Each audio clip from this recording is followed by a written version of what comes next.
салом алейкум хонандагони азиз, имрӯз мо ҳамроҳи шумо мавзӯи дарси 20-ро меомӯзем ки мавзӯи дарси имрӯзии мо бахшида мешавад ба синус, косинус, тангенс ва катангенси кунчҳои альфа ва минуси альфа. Чӣ хеле ки дар синфи алгебраи 9 мо омӯхта будем, агар функсияи тригонометрӣ аз кунчҳои манфӣ иборат бошад, мо онҳоро табдил медодем. Айнан ана ҳамин формулаҳо дар синфи даввом мехӯранд ки дар ҳалли масъалаҳо, дар табдил додани ифодаҳои тригонометрӣ ё худ барои ҳалли муодилаҳои тригонометрии оддӣ ё умуман барои ифодаҳоро сода кардан ба мо лозим ояд. Биёед онҳоро боз як маротиби дигар хотиррасон кунем. Синуси минуси альфа агар дар таҳти кунҷи синус аломати манфӣ дода шуда бошад, яъне синуси минуси альфа, азбаски функсияи синус функсияи тоқ аст, бинобар ҳамин минусро аз дохили қавс мебарорем ва синуси альфаро менависем ки ин формулаи якум ба ҳисоб меравад. Яъне агар синус аз кунҷи минуси альфа дода шуда бошад, пас қимати ададии он ба минуси синуси альфа баробар аст. Косинуси минуси альфа бошад, азбаски функсияи косинус ҷуфт аст, бинобар ҳамин аз дохили қавс минус бароварда намешавад ва аломати косинус бетағйир мегузорем. Косинуси альфа ба ҳисоб меравад ки ин формулаи дуюм ба ҳисоб меравад. Тангенси минуси альфа бошад, ин функсия низ функсияи тоқ аст, бинобар ҳамин минусро аз қавс мебарорем ва тангенси альфа боқӣ мемонад ки ин формулаи сеюми ин мавзӯъ ба ҳисоб меравад. Ва инчунин катангенси минуси альфа дода шуда бошад, азбаски функсия катангенси функсияи тоқ аст, пас минусро аз дохили қавс мебарорем ва минуси катангенси альфа ҳосил мешавад ки ин формулаи чорум ба ҳисоб меравад. Ин чор формулаи асосиро истифода карда якчанд мисолҳоро ҳамроҳ дида мебароем. Биёед аз мустаҳкамкунии мавзӯъ оғоз мекунем. Мисоли як. Дар шарти мисоли якум чунин омадааст. Талаб карда мешавад ки қимати ифодаҳои зерин ҳисоб карда шавад. А. Синуси минуси пи тақсими 6 дар мисоли Б. Косинуси минуси пи тақсими 4 ва дар мисоли В бошад тангенси минуси пи тақсими 3. барои ҳисоб кардани қимати ададии ин ифодаҳо, чӣ хеле ки дар боло гуфта гузаштем, формулаи асосиро истифода карда қимати ададии ҳар яки ин мисолҳоро ҳисоб мекунем. Минусро аз дохили қавс мебарорем, синуси пи тақсими 6 ҳосил мешавад. ин баробар аст ба минуси, ин ба 1 тақсими 2 баробар буда, ё ба касри даҳӣ ба минуси 0,5 баробар аст. Азбаски функсияи косинус дар мисоли Б ҷуфт аст, пас мо метавонем минусро партоем ва косинуси дар дохили қавс пи тақсими 4ро нависем ки қимати ададии он мувофиқи ҷадвал ба реши квадрати аз 2 тақсими 2 баробар карда мешавад. Ва тангенс дар инҷо тоқ аст, минусро аз қавс мебарорем, тангенси пи тақсими 3 ҳосил мешавад ки қимати тангенси пи тақсими 3 ба минуси реши квадрати аз 3 баробар аст ки ин натиҷаи мисоли якум ба ҳисоб меравад. Биёед мисоли дуюмро ҳамроҳ дида мебароем. Дар шарти мисоли дуюм чунин омадааст. Талаб карда мешавад ки қимати ифодаро ҳисоб кунем. Яъне дар шарти масъала чунин омадааст. Ҳисоб кунед. Мисоли дуюм. Дар инҷо чунин ду мисол омадааст ки онҳоро иҷро мекунем. Косинуси дар дохили қавс минуси пи тақсими 6 зарби синуси дар дохили қавс минуси пи тақсими 3 ва ҷамъи тангенси минуси пи тақсими 4. барои ҳисоб кардани қимати ададии ин ифода мо формулаҳои дар боло зикр кардаро истифода бурда инчунин қиматҳои онҳоро аз ҷадвали функсияи тригонометрӣ меёбем. Яъне ҳисоб мекунем. Косинуси минуси пи тақсими 6 ин ба худи косинуси пи тақсими 6 баробар аст. Зарби سینوسی مینوسی پی تقسیم 3 باشد به مینوسی سینوسی پی تقسیم 3 برابر است و اینچنین از تانگنسی مینوسی الفا مینوسی تانگنسی الفا حاصل می شود که قیمت عددی آن موافقاً با چنین ifade برابر می شود. این برابر است و کوسینوس پی تقسیم 6 قیمت عددی آن به ریشه کواdraتی از 3 تقسیم 2 برابر است. ضرب در داخل قوس مینوسی سینوس پی تقسیم 3 باشد به مینوسی ریشه کواdraتی از 3 تقسیم 2 برابر است و مینوسی قیمت تانگنسی پی تقسیم 4 به عدد 1 برابر است. برابر ریشه کواdraتی از 3 را به ریشه کواdraتی از 3 هنگامی ضرب کردن عدد 3 حاصل می شود که آن به مینوسی 3 تقسیم 4 برابر است مینوسی 1 یا اینکه جواب قیمت عددی این ifade از بس 3 را به 4 تقسیم کنیم به 0.75 و مینوسی 1 یا اینکه این برابر است به مینوسی 1.75 برابر است. این قیمت عددی مثال دوی A به حساب می رود. بیایید مثال B را همراه دیده براییم. در شرط مثال B چنین آمده است یک جمع تانگنسی کوادرات مینوسی پی تقسیم 6 تقسیمی در مخرج باشد یک جمع کتانگنسی کوادرات مینوسی پی تقسیم 6 آمده است که آن را همراه دیده میبراییم. یعنی در اینجا چه خیلی که شما میبینید در اینجا کوادرات داده شده است این معنی آن را دارد که تانگنسی کوادرات مینوسی پی تقسیم 6 ما برای حساب کردن این ifade تانگنسی کوادرات مینوسی پی تقسیم 6 را همچون تانگنسی مینوسی پی تقسیم 6 ضرب تانگنسی مینوسی پی تقسیم 6 تبدیل میدیم مینویسیم و آن را حساب میکنیم. موافقاً در مخرج نیست عیناً همین طور. یعنی یک جمع تانگنسی مینوسی پی تقسیم 6 ضرب تانگنسی مینوسی پی تقسیم 6 و تقسیمی در مخرج کسر باشد یک جمع کتانگنسی مینوسی پی تقسیم 6 و ضرب کتانگنسی مینوسی پی تقسیم 6 حاصل می شود. این برابر است به قیمت این قیمت ها رو موافقاً از روی جدول فونکسیون تریگونومتری حساب میکنیم.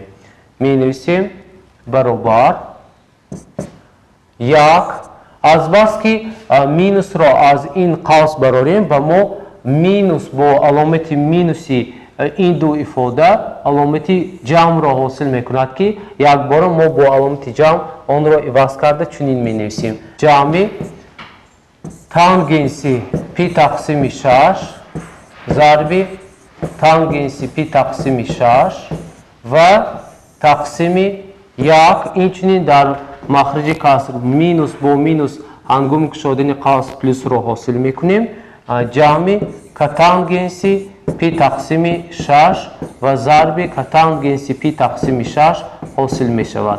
در نتیجه این برابر است به عددی یک جمع قیمت تانگنسی پی تقسیم 6 به ریشه کوادراتی از 3 تقسیم 3 برابر است ضرب ریشه کوادراتی از 3 تقسیم 3 و در مخرج کسر باشد یک جمع قیمت تانگنسی پی تقسیم 6 به ریشه کوادراتی از 3 ضرب ریشه کوادراتی از 3 برابر است. اکنون قیمت ifade های در صورت و در مخرج بوده را ساده میکنیم.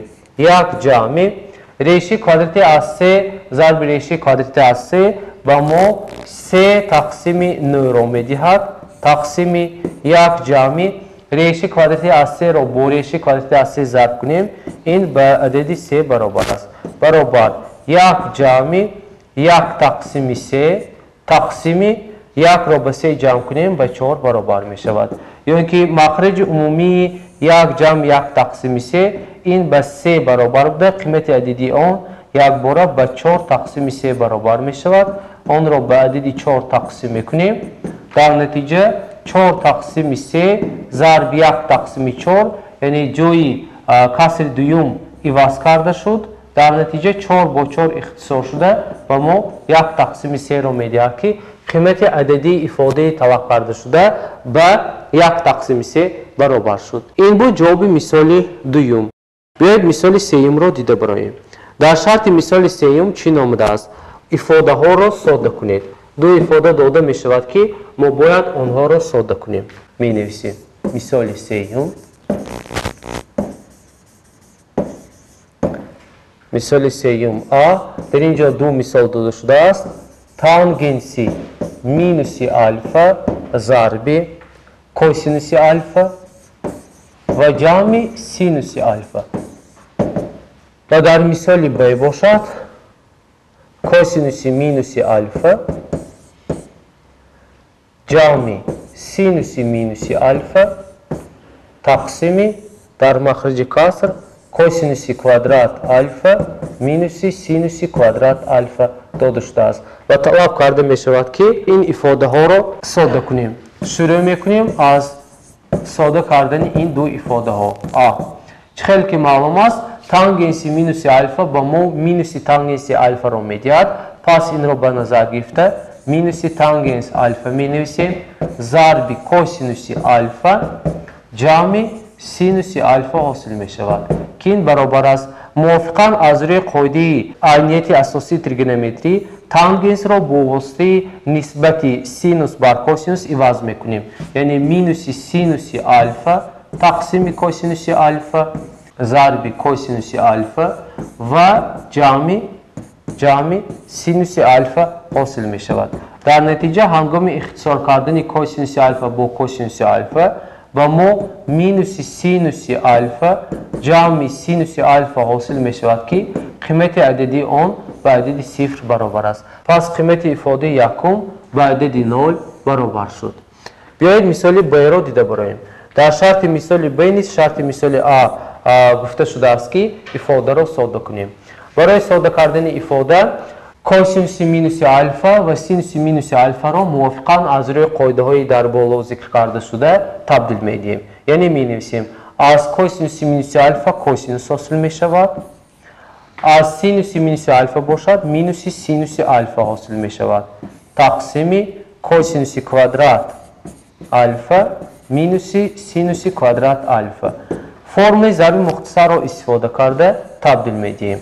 косинуси альфа минуси синуси альфа тақсими мувофиқи формули зарби мухтасар ин махраҷро ба ду зарбкунандаҳои сода ҷудо карда, яъне косинуси альфа минуси синуси альфа дар дохили як қавс ва дар дохили қавси дигар бошад косинуси альфа ҷамъи синуси альфаро ҳосил мекунем ва ҳангоми ихтисор кардани ду зарбшавандаҳои якхела ба мо ҳосил мешавад баробар як тақсими косинуси альфа ҷамъи синуси альфа ки ин ҷавоби мисоли сеюми б ба ҳисоб меравад. пас натиҷаи қимати ифодаи косинуси альфа минуси альфа ҷамъи синуси минуси альфа тақсими косинуси квадрат альфа минуси синуси квадрат альфа ин баробар аст ба як тақсими косинуси альфа ҷамъи синуси альфа ки ин ҷавоби ин мисол ба ҳисоб меравад. хонандагони азиз, мисоли чорумро дида мебароем. дар шарти мисоли чорум чунин омадааст. ифодаро ҳисоб кунед ва дар зер ифодаи зерин дода шудааст. қайд мекунем.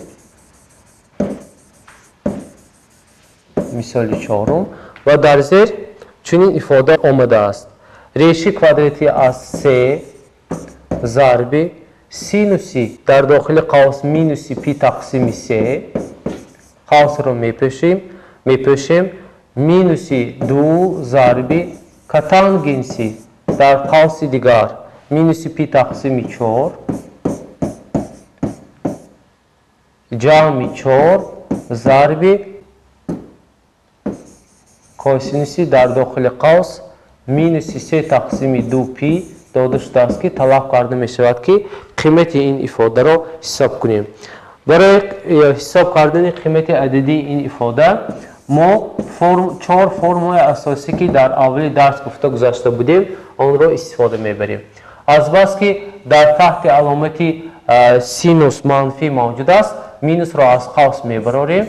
реши квадратӣ аз се зарби синуси пи тақсими се боқӣ мемонад. аломати тангенс низ аломаташро иваз мекунад. минусро аз дохили қавс барорем ҷамъ ҳосил мешавад зарби کاتانگنسی پی تقسیم 4 علامت کوسینوس باشد مثبت است پلوس 4 ضرب کوسینوسی 3 پی تقسیم 2 حاصل می شود که آن موافقاً برابر است به مینوس ریشه کوادراتی از 3 قیمت عددی هر یک ifade هایی که ما حاصل کردیم موافق قیمت های فونکسیون تریگونومتری آنها را حساب میکنیم سینوس پی تقسیم 3 قیمت عددی آن به ریشه کوادراتی از 3 تقسیم 2 برابر است جمع 2 ضرب کاتانگنس پی تقسیم 4 باشد به 1 برابر است جمع 4 ضرب کوسینوس 3 پی تقسیم 2 به عدد 0 برابر است پس این ifade ها را حساب میکنیم و قیمت عددی آن را حساب میکنیم ریشه کوادراتی از 3 ضرب ریشه کوادراتی از 3 این به ما 3 را میدهد 3 تقسیم 2 جمع 2 را به 1 ضرب کنیم 2 و جمع عدد 0 حاصل می شود 3 را به 2 تقسیم کنیم 1 از 5 جمع 2 1 از 5 را به 2 جمع کنیم به 3 از 5 برابر می شود که این جواب مثالی داده شده چهارم به حساب می رود بیایید مثال پنجم را همراه دیده برایم در شرط مثال پنجم طلب کرده می شود که عینیت را اثبات کنیم بنویسیم مثال پنجم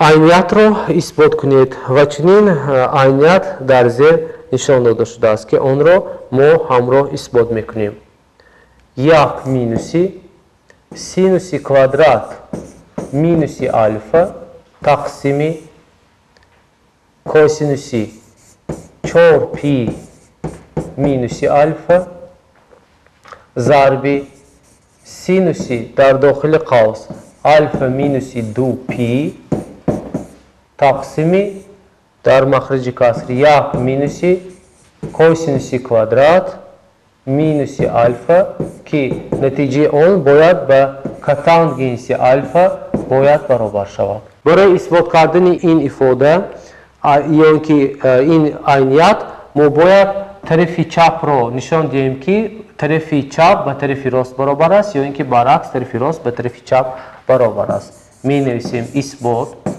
هر یکی کسرها را در علایدگی دیده میبریم یکم 1 مینوسی سینوس کوادرات مینوس الفا تقسیم کوسینوسی در داخل قوس 4 پی مینوس الفا در نتیجه برابر است از بس که سینوس کوادرات مینوس الفا این به 1 مینوسی سینوس مینوس الفا ضرب سینوس مینوس الفا برابر است پس ما میتوانیم به جای حاصل ضرب یک بار سینوس کوادرات الفا را نویسیم برای آنکه در اینجا مینوس را از قوس براریم مینوس با مینوس علامت پلوس را میدهد ولی علامت پیش از سینوس تغییر نمییابد کوسینوس 4 پی مینوس الفا را موافقاً از روی فرم موافق آوری چنین تبدیل میدهیم کوسینوس 2 ضرب 2 پی مینوس الفا این برابر است به 1 مینوس سینوس کوادرات الفا تقسیم کوسینوس 2 ضرب 2 پی مینوس الفا موافقاً از روی فرم موافق آوری به کوسینوس الفا برابر است برابر از 1 سینوس کوادرات الفا را ترک کنیم این به کوسینوس کوادرات الفا برابر است تقسیم کوسینوس الفا اختصار میکنیم کوسینوس الفا با کوادرات اختصار شده کوسینوس الفا را حاصل کردن ممکن است اکنون کسر دوم را دیده میبریم یعنی کسر دومی داده شده برابر است به سینوس الفا مینوس 2 پی تقسیم 1 مینوس کوسینوس کوادرات مینوس الفا این را نیز ساده میکنیم سینوسی از بس که در اینجا الفا مینوس 2 پی داده شده است مینوس را از قوس میبراریم 2 پی مینوس الفا حاصل می شود تقسیم در مخرج کسر باشد از بس که خیلی که از اینجا میبینید کوادرات داده شده است هنگام کوسینوس مینوس الفا را کشادن باز کوسینوس الفا حاصل می شود پس علامت تغییر نمییابد یعنی کوسینوس کوادرات الفا باقی میماند این برابر است مینوس را از قوس میبراریم سینوس 2 پی مینوس الفا و ما مینوس سینوس الفا را میدهد تقسیم این از روی قاعده فرم موافق آوری کشاده شد. یک مینوس کوسینوس کوادرات الفا باشد و سینوس کوادرات الفا برابر است. اختصار میکنیم، مینوس رو به مینوس ضرب کنیم، پلوس حاصل می شود سینوس الفا تقسیم سینوس کوادرات الفا، این برابر است.